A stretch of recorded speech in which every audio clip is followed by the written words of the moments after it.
కథ పేరు అడ్డదారిలో సుఖం కోసం. రచయిత శ్రీ శ్రీనివాసరావు జీడిగుంటగారు. అలా మొద్దు నిద్రపోకుండా కొద్దిగా మొగుడనేవాడు వచ్చేసరికి వేడివేడి అన్నం కూరలు వడ్డించాలని తెలియదా? ఎప్పుడు చూసినా నిద్రమొహంతో ఏడుస్తూ ఉంటావు అంటూ భార్యని తిడుతున్న సోమేశ్వరన్ని చూసి ఏదో రాసుకుంటున్న అతని కొడుకు విజయ్, ఎందుకు నాన్న అమ్మనలా తిడుతున్నావు? ఇప్పుడు టైము రాత్రి 11 అయింది.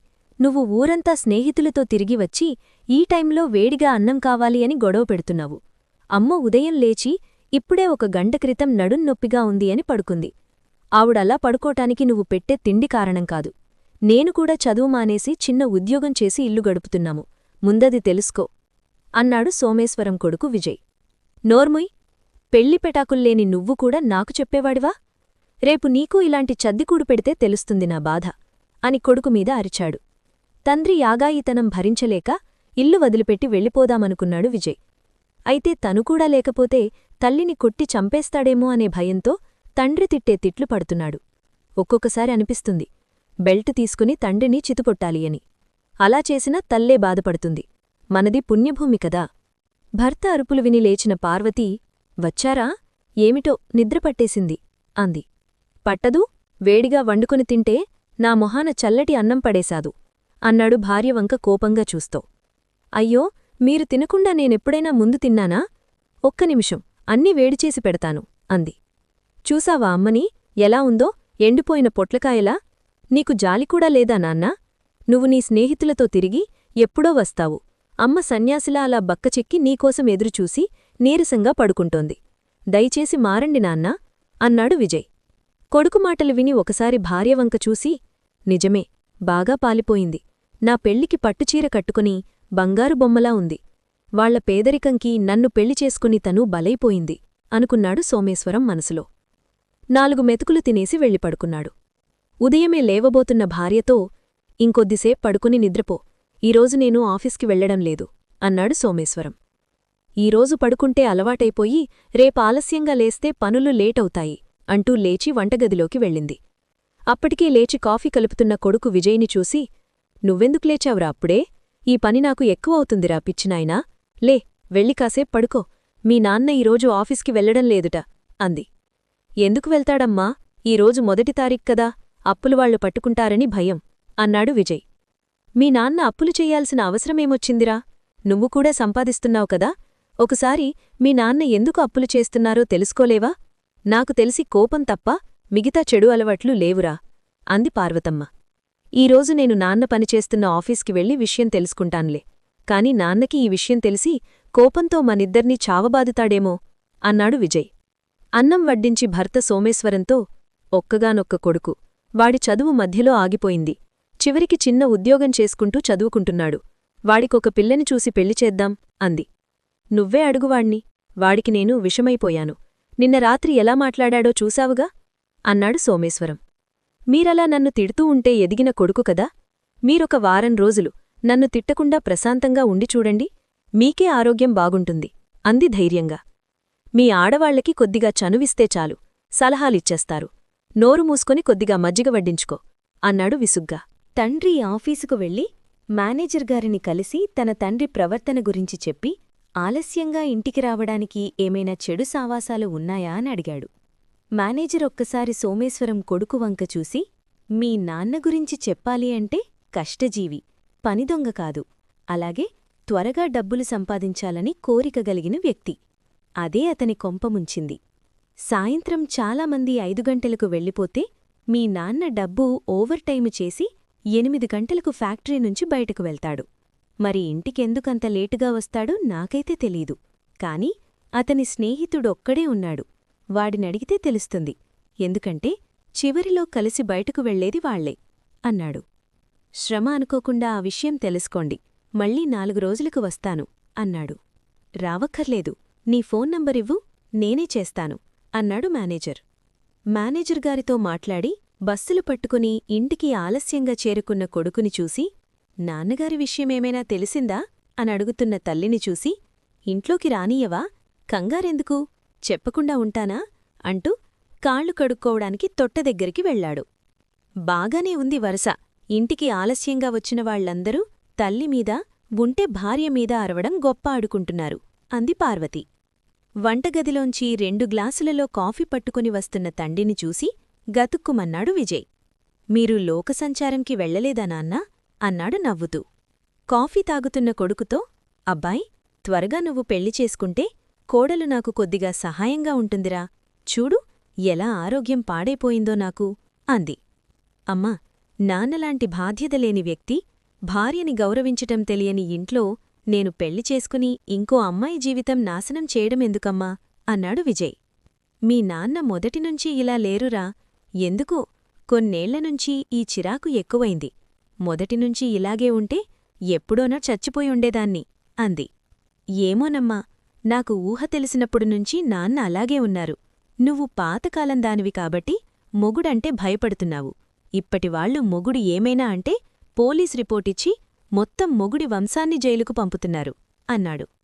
తన గదిలోంచి అంతా విని తన గురించి తన కొడుకు, తన భార్య మనసులో ఇటువంటి అభిప్రాయముంది అని తెలుసుకుని సిగ్గుపడ్డాడు.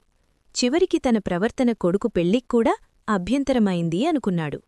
తను మారడానికి అవకాశం ఉందా అని తనని తానే ప్రశ్నించుకున్నాడు.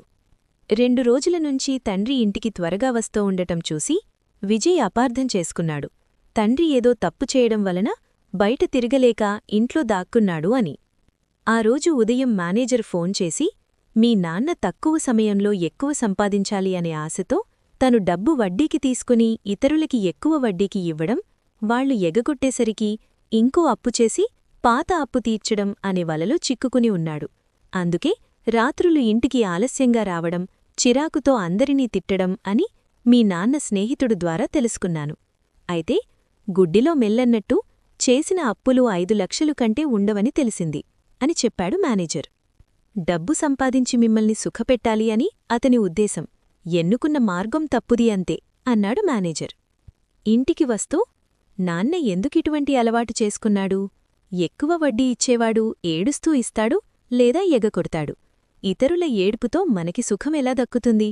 ఇప్పుడీ 5 లక్షలు రేపెంతకి వెళ్తాయో? ఏదో ఒకటి చేసి నాన్నని మార్చాలి, లేదా అమ్మని తీసుకుని నేను వేరుగా వెళ్ళిపోవాలి అనుకున్నాడు. ఇంట్లో నాన్న బెండకాయలు తరగడం చూసి ఆశ్చర్యంతో, అమ్మ ఇంట్లో లేదా? అన్నాడు.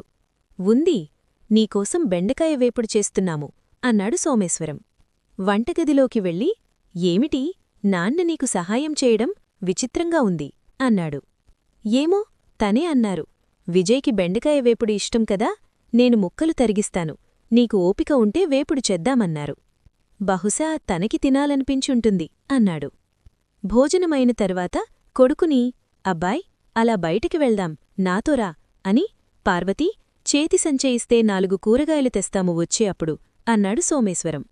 తండ్రి ప్రవర్తనకు అయోమయంతో, సరే పదండి అని తండ్రి చేతిలో సంచీ తను పట్టుకుని బయటకు నడిచాడు.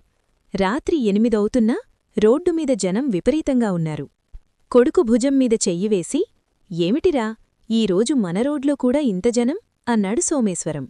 ఎప్పుడో చిన్నప్పుడు నాన్న ఎత్తుకున్నది తప్ప ఆ తరువాత కోపంతో కొట్టడానికి చెయ్యి ఎత్తడం మాత్రమే చూసిన విజయ్కి తండ్రి భుజంమీద ఆప్యాయంగా చెయ్యివేయడం ఆనందంగా అనిపించింది. నాన్నా, నడవలేకపోతే కాసేపా షాప్ దగ్గర కూర్చుందామా అన్నాడు. అబ్బే, అక్కర్లేదు, పద అంటూ, నీకొక విషయం చెప్పాలి. నేను మీ అమ్మ మీద, నీమీద కఠినంగా ఉన్నాను అనే చెడు అభిప్రాయం నీకు ఉంది కదూ? నా అసమర్థతే కారణం.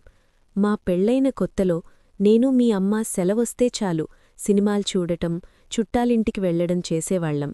మీ అమ్మ వచ్చిన వేళావిశేషం నాకు వచ్చే జీతం మాకు హాయిగా సరిపోయేది. మీ అమ్మ వంట చాలా బాగా చేస్తుంది. నువ్వు పుట్టావు, ఎన్నో ఆశలు. నిన్ను నాలా చిన్న ఉద్యోగంలో కాకుండా పెద్ద ఆఫీసర్గా చూడాలి అని మా ఇద్దరి కోరిక. దానికోసం జీతంలో సగం బ్యాంక్లో దాచి సరదాలు తగ్గించుకుని నిన్ను అల్లారుముద్దుగా పెంచుతున్నాము. అప్పుడు మూర్తి అనే శనిగాడు నాకు స్నేహితుడుగా తగిలాడు. నువ్వు ఎంత దాచినా ఆ డబ్బుతో నీ కొడుకుని బాగా చదివించలేవు. కోరికలు చంపుకునే బదులు డబ్బులు సంపాదించటంకి ఉపాయం చూసుకోవాలి అని నేను దాచుకున్న 20,000ని తనకి తెలిసినవాడికి 100కి నెలకు 2 రూపాయలు వడ్డీ వచ్చేటట్లు అప్పుగా ఇప్పించాడు. నెల తిరిగేసరికి 400 వడ్డీ రూపంలో చేతికొచ్చేది. దానితో ఆగకుండా ఆఫీస్లో డబ్బులు లోన్ తీసుకుని అవి కూడా వడ్డీకిచ్చాను. కొన్నాళ్లు బాగానే జరిగింది. తరువాత తీసుకున్నవాళ్లు కనిపించడం మానేశారు. కనిపించినా ఇస్తాము, మీకే వడ్డీ ఎక్కువ వస్తుంది అని అనేవాళ్లు. అప్పులు తీసుకునివచ్చి వీళ్లకిస్తే వీళ్లు టైమికి ఇవ్వకపోవడంతో వేరేవాళ్ల దగ్గర ఎక్కువ వడ్డీకి తీసుకుని పాత బాకీ తీర్చడం, అలా రంగులరాట్నంలా ఈ వలయంలో కొట్టుకుంటో అప్పుల వసూళ్లు కోసం దొంగలకోసం పోలీసు తిరిగినట్టు తిరిగి చివరికి ఇంటికి ఆలస్యంగా వచ్చేవాణ్ణి. అమ్మ పడుకుని ఉండటం, నువ్వు ఏదో రాసుకుంటూ ఉండటం చూసి అసహనంతో మిమ్మల్ని తిట్టి సంతృప్తిపడేవాడిని. అదే తెలుసు మీకు. కాని ఆ రాత్రి నిద్రపట్టక చాలా బాధపడేవాడిని. తెల్లారితే మళ్లీ మొదలు. ఇప్పుడు నీకు ఈ విషయం ఎందుకు చెప్పాల్సి వచ్చింది అంటే, అప్పులు ఇటు ఆఫీసులోనూ బయటా ఎక్కువ అయిపోయాయి. అందుకే నేనొక నిర్ణయంకొచ్చాను. మిమ్మల్ని వదిలి పారిపోదాం, లేదంటే ఆత్మహత్య చేసుకుందామని. నువ్వు మీ అమ్మని జాగ్రత్తగా చూసుకో. చక్కగా పెళ్లి చేసుకుని నా గురించి ఆలోచించకుండా సుఖంగా ఉండండి. ఎక్కడున్నానో అనే వెతికే శ్రమ లేకుండా ముందే ఈ విషయం నీకు చెప్పటం అని ఆగిపోయాడు సోమేశ్వరం. నిజంగా మా సుఖంకోసమే మీరు ఈ త్రోవలోకి వెళ్లారు అంటే మీ అప్పులు నేను వసూలు చేసి మీరు తీసుకున్న అప్పులు తీర్దాము. మీరు నిజంగా మారాలి. మీకు నేనున్నాను. నాకు తెలిసిన పోలీసాఫీసర్తో మీ దగ్గర అప్పులు తీసుకున్నవాళ్లని పట్టుకుని వసూళ్లు చేయిస్తాను. ఇహ నేను రాత్రులు పై చదువుల కోసం ప్రైవేటుగా చదువుకుంటున్నాను. మీరు ధైర్యంగా ఉండండి అన్నాడు. రూపాయి ఇస్తే రేపు 10 రూపాయలు ఇస్తామని చెప్పే మోసగాళ్ల వలలో పడి అడ్డదారులు త్రొక్కి నాశనమవ్వడం తప్ప ఎటువంటి డబ్బులూ ఊరికే రావు. నిజాయితీగా సంపాదించిన డబ్బే ఆనందం, ఆరోగ్యం ఇస్తుంది. శుభం.